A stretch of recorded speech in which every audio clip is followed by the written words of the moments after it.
Peaasi.ee. We are an organization that is owned and governed by the youth themselves, some of which has mental health problems, some of which hasn't, but who all want to work for a society where the mental health of every youth is as good as it can be. Which means that I am just an employee. The owners and the decision makers of the organization are sitting presently down in front of you. And everything I'm going to say has had to be cleared with them first. I am just a servant. I was one of the owners of the organization previously. I joined the organization in 2006. Part of the story was that I've been living all my life with the condition called attention deficiency hyperactivity disorder. Of course, I was diagnosed in '95. That's 20 years ago. 20 years ago, stigma about at least my diagnosis was different than today. 20 years ago, when I got the diagnosis, I lived in a society that expected me to become a criminal. Doesn't expect me to become a criminal anymore, thankfully. It's still expected that I won't hold down a job properly, and it's still a problem, maybe, to get a job if I, on the resume, may say I do have ADHD. On the other hand, I found out later that I have a bigger disability when it comes to the job market than having ADHD. You see, I've been so stupid, I have an education. I have a master's in philosophy. And nobody in their right mind hires someone with a master's in philosophy. So it's good that my own organization has hired me. They probably aren't in their own right mind. But that's kind of the point of the organization. We are here to fight stigma because it has to be our fight. It cannot be your fight if you don't have the labels that society has put on you as stigmatizing. The reason why is because the only thing you do, if the healthy, the ones without a diagnosis, are the ones who fight against stigma, the only thing you are telling us then is that we are not well enough, we are not important enough to do that fight ourselves. That in itself is stigmatizing. Also, there's the problem of the examples. We've seen two good examples already today. We've seen the author coming up, telling his story about living with Asperger's syndrome. We also saw the video of someone living with schizophrenia. Both, at least as I could see, perfectly ordinary people, because we are. These are the ones that are important in the fight. These are the ones that should lead the fight against stigma. You should be, in this situation, our servants. We should direct you, not the opposite.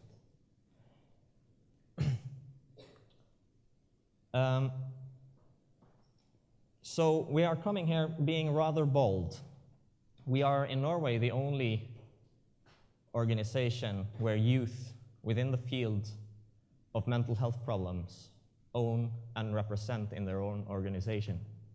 We've seen that this is severely lacking in most other countries. It was severely lacking in Norway until we started out in 2005. It's still severely lacking in other countries.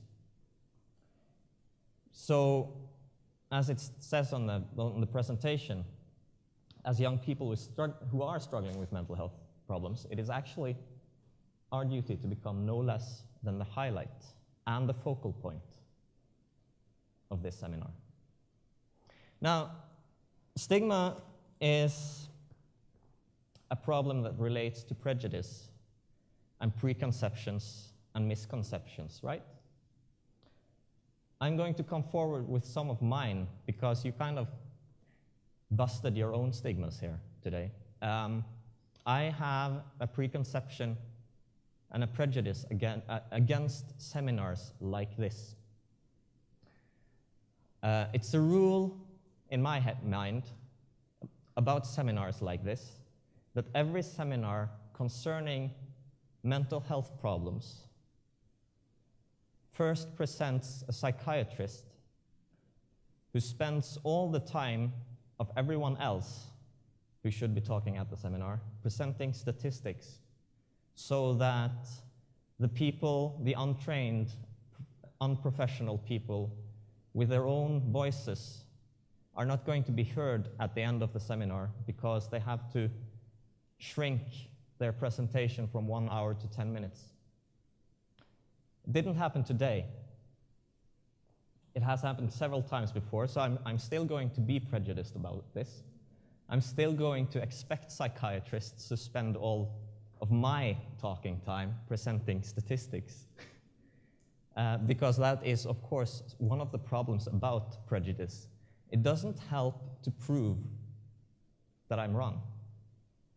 It has to be proven again and again and again and again and again. And still then, I will probably choose to maintain my previous position.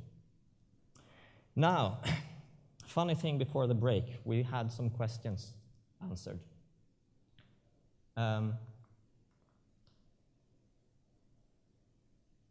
These questions showed us some truths about ourselves. Some of us are anxious to be around schizophrenics. Some of us wouldn't have an employer with a mental illness. Actually, it's a funny thing about my office. I work at an office where the only person without either a mental illness or a previous drug problem is my boss. He's the weird person in the office. We kind of make a bit fun of him for that. And of course, the political leadership, the decision makers of our organization, usually, nearly all of them have their own stories to tell when it comes to meeting stigma, meeting health professionals from the perspective of someone who has a health problem themselves. I'd like to comment somewhat on the previous speakers today. Because we know the same statistics. They're basically true in all of Europe. The same statistics when it comes to costs of mental health problems, when it comes to prevalence of mental health problems, etc., etc. But because we have another perspective when viewing these statistics, we have other answers about them. Like, for instance, you've probably heard two various statistics that don't really correspond to each other when it comes to prevalence of mental health problems. One statistic saying half of the population has or will have mental health problems during their life. One saying 1/4 of the population has mental health problems during their lives. Because these are statistics that are about us. Of course, we start delving into these numbers. So I have the explanation, if you haven't heard it before. Half of this room will or has already, during their life, met problems in their lives who are larger than you could solve yourself. That constitutes a mental health problem. Half of you, again, will not be able to find these people outside of the professionalized institutions. That's where you get a mental health illness. So it is true that about 1/4 of the population has a mental health illness during their life, but half of us has the corresponding mental health problems.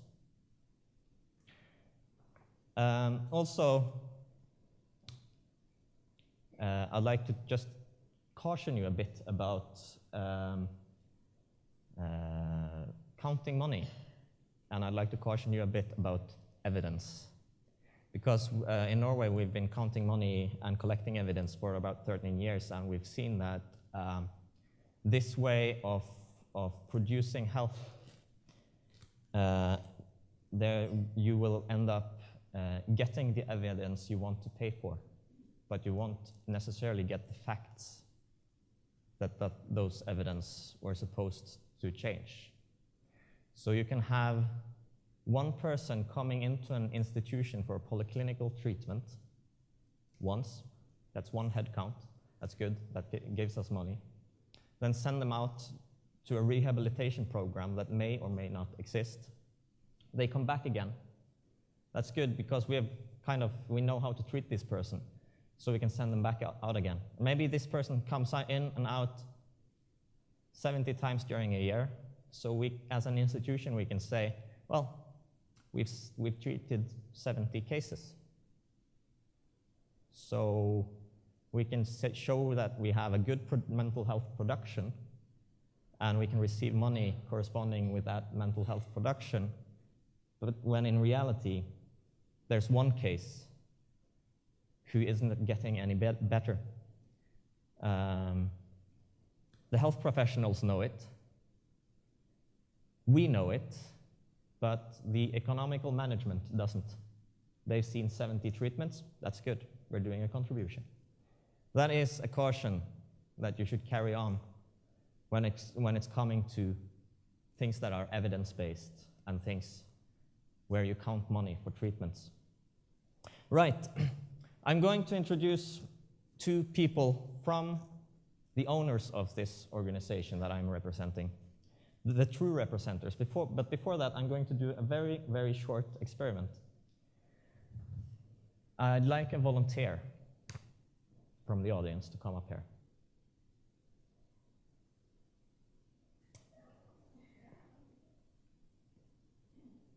Yay. Give her a hand.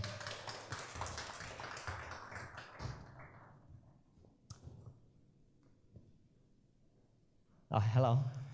Come up here. Miriam. Hello, I'm Kristian. I'm your therapist today. Okay. Yes. And you have which vocation? Psychology. Psychology. Yeah. You're studying psychology? Yeah. Yeah. And you believe now that you are in a room full of people?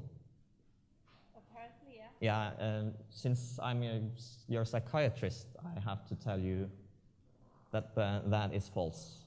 You're currently sitting on my couch speaking to your therapist. So since your worldview doesn't correspond with mine, and I am the therapist and you aren't, I'm going to give you this label. See, that's how easy it is. I'm the therapist, so I'm right. He's wrong. She has to be psychotic. Now, I'm guessing that once you got this label, after that, you're starting to perhaps feel that there's a lot of people here staring at you. Definitely, yeah. Yes. Well, and you are already psychotic. So as your therapist, I have to give you another label.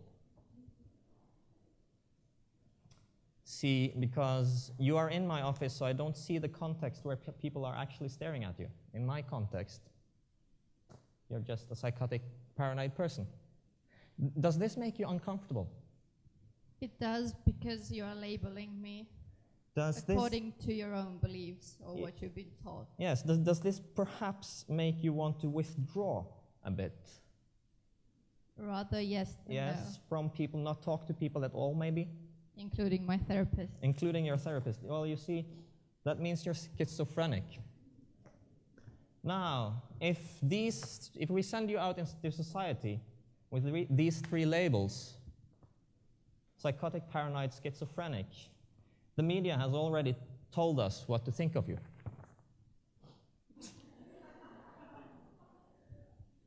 Now, as I said, very good, you may sit down. Return to your own reality.